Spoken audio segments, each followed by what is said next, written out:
بسم اللہ الرحمن الرحیم۔ السلام علیکم ویورز، کیسے ہیں آپ سب؟ امید کرتی ہوں خیریت سے ہوں گے انشاءاللہ۔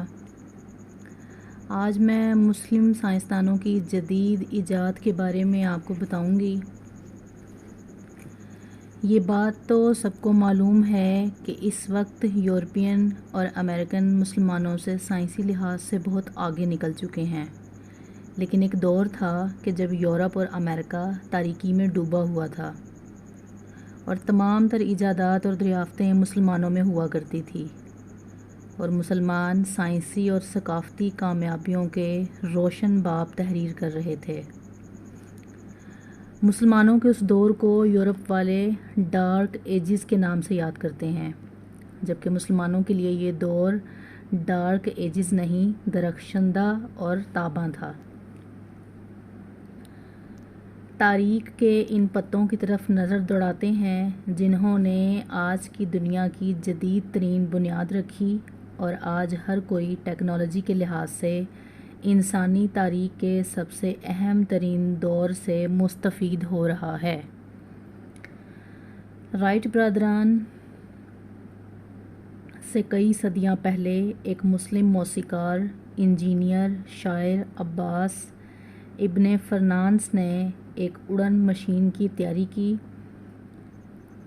سن 852 عیسوی میں اس نے قرطبہ کی ایک عظیم مسجد کے میناروں سے ایک ڈھیلے لبادے اور لکڑی کے پروں کے ساتھ چھلانگ لگائی۔ اسے توقع تھی کہ وہ ایک پرندے کی طرح ہوا میں تیر سکے گا، پر وہ ناکام رہا، لیکن اس لبادے نے نیچے گرنے کی رفتار بہت کم کر دی، اور اس طرح دنیا کا پہلا پیراشوٹ اتفاقی طور پر مسلمانوں کے ہاتھوں وجود میں آ گیا۔ کچھ عرصہ بعد اس نے ریشم اور عقاب کے پروں سے ایک مشین تیار کر کے پھر پہاڑ سے چھلانگ لگائی، اور اس بار یہ 10 منٹ تک ہوا میں تیرتا رہا۔ یہ مشین نما جہاز اترتے ہی کریش ہو گیا اور وہ تھوڑا زخمی بھی ہوا۔ اس نے اس پرواز سے نتیجہ نکالا، جو کہ درست بھی تھا، کہ اپنی ڈیوائس میں ٹیل یعنی دم نہ لگانے کی وجہ سے لینڈنگ خراب ہوئی، اور اسی طرح جہاز میں ٹیل کا نظریہ بھی پہلی بار اس نے ہی دیا۔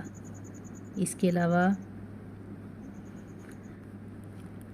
جدید عہد کے متعدد سرجیکل آلات کی بنیاد 10ویں صدی میں مسلم سرجن الزہروی نے رکھی۔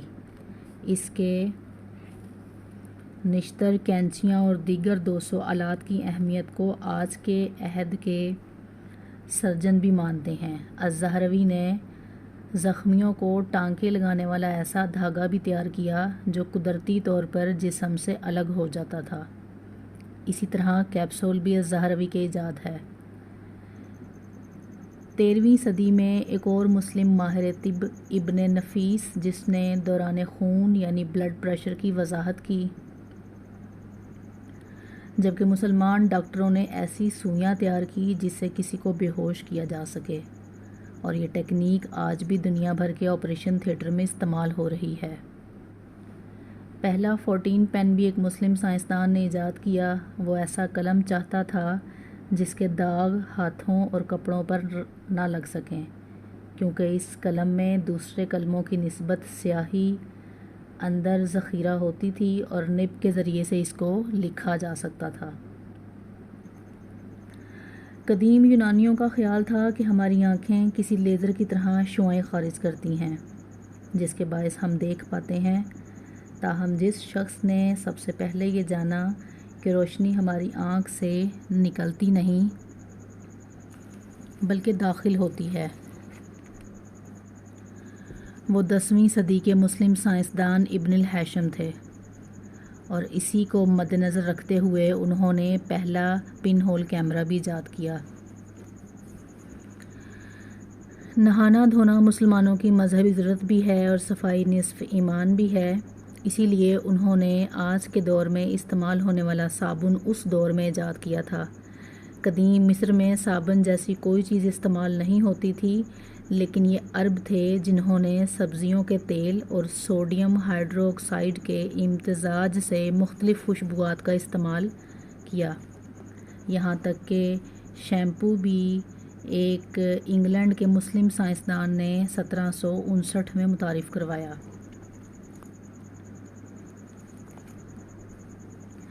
شافٹ ایک ایسی ڈیوائس ہے جس کو جدید عہد کی مشینری میں ریڑھ کی ہڈی کی حیثیت حاصل ہے اور انسانی تاریخ کی اہم مکینیکل ایجاد میں سے ایک ہے۔ اس کو بھی ایک مسلم انجینئر الجرازی نے ایجاد کیا، جس کے ذریعے پانی کو کنووں کی تہہ سے اوپر لا کر آبپاشی کے لیے استعمال کیا جا سکتا ہے۔ اسی طرح عیسائی دنیا کے گرجا گھروں میں گنبد کا تصور بھی اسلامی تعلیمات سے لیا گیا۔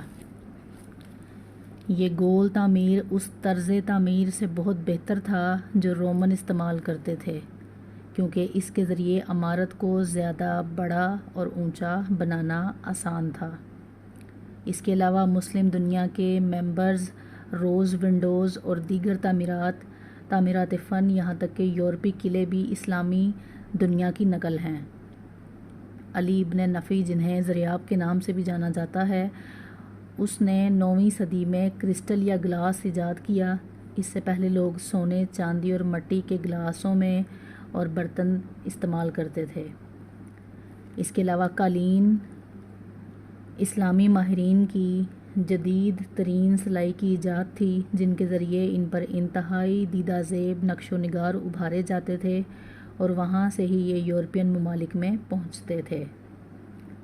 جدید عہد کے چیک کی بنیاد عربی سن سے نکلی، یعنی ایسا تحریری وعدہ جس میں اشیاء کی ڈلیوری پر رقم کا وعدہ کیا جاتا ہے۔ 9ویں صدی میں ایک مسلم کاروباری چین میں چیک کیش کروا سکتا تھا، جس کے لیے بینک بغداد میں کام کرتا تھا۔ یہاں ایک ایسے شخص کا ذکر کرنا بھی انتہائی اہم ہے جن کو دنیا جابر بن حیان کے نام سے جانتی ہے۔ اس نے کیمیائی تجربے میں کمال پیدا کر کے اس کے نکات بیان کیے جو آج کے اس دور میں بھی قابل استعمال ہیں۔ جابر بن حیان نے لوہے پر تجربے کیے اور بتایا کہ لوہے کو کس طرح صاف کر کے فولاد بنایا جا سکتا ہے۔ یہ بھی بتایا کہ لوہے کو زنگ سے کیسے بچایا جا سکتا ہے۔ چمڑے کو رنگنے کا طریقہ بھی جابر بن حیان نے متعارف کروایا۔ اس نے بالوں کو کالا کرنے کے لیے بھی خضاب کا نسخہ تیار کیا۔ جابر بن حیان نے 3 قسم کے نمکیات معلوم کیے۔ اس کا سب سے بڑا کارنامہ تیزاب کی ایجاد ہے۔ اس نے مختلف قسم کے تیزاب بنائے۔ تیزاب بنانے میں اس نے گندھک، شورہ اور مشاور کو مناسب انداز سے استعمال کیا۔ ایک دفعہ تیزاب بناتے ہوئے اس کی انگلیاں بھی جل گئی تھیں۔ اسلامی دنیا میں مسلم سائنسدانوں کی خدمات کو ہمیشہ یاد رکھا جائے گا، جن سے آج بھی پوری دنیا مفید ہو رہی ہے۔ امید ہے کہ آج کی انفارمیٹیو ویڈیو آپ کو پسند آئی ہوگی۔ چینل کو واچ، لائک اور سبسکرائب کرنا نہ بھولیے گا۔ دعاؤں میں یاد رکھیے گا۔ اللہ حافظ۔